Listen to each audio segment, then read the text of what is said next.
This is an audio description of the painting Lincoln Borne by Loving Hands by Carl Bursch. This oil painting is roughly 5 feet wide by 3 feet tall, approximately the size of an area rug.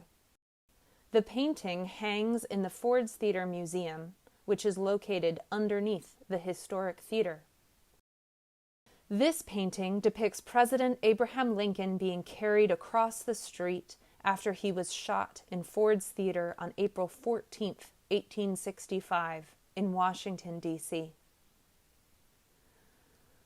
The colors in the painting are quite dark, with deep brown and black shadows on the far left and bottom right corners.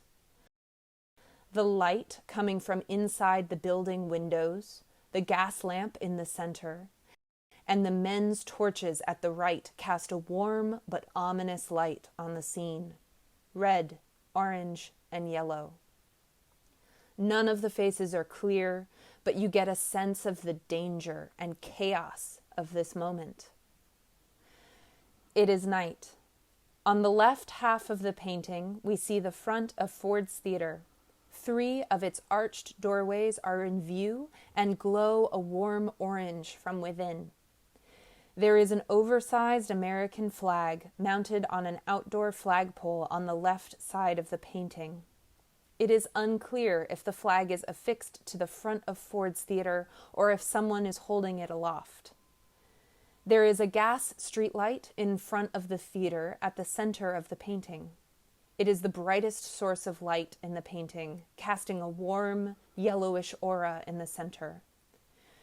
The rest of the painting is quite dark, and the figures at the edges are dark in the shadows. A crowd of people pour out of the theater. It is a scene of chaos in the street. The faces are not rendered in great detail, but there is a sense of fear and grief. One man, just left of center, is dressed in a dark coat with brass buttons. Perhaps it is a military uniform.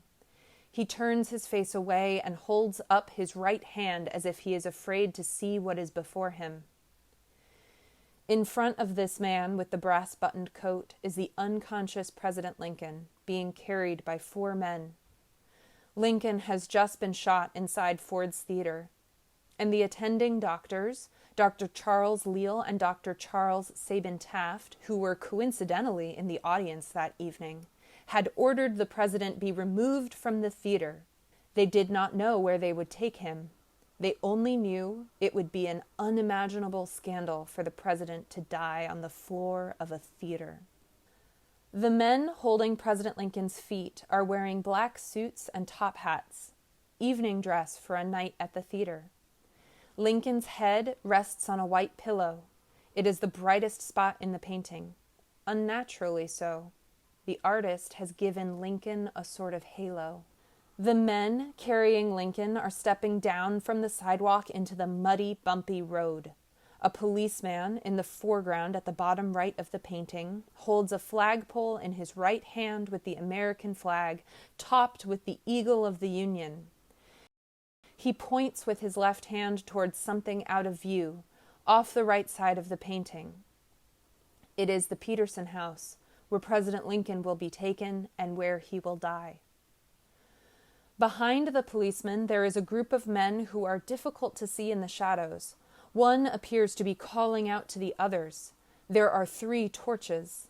Perhaps this group is rallying to hunt for the assassin. In the upper right, there are the 3 neighboring buildings to Ford's Theater. Their windows are illuminated.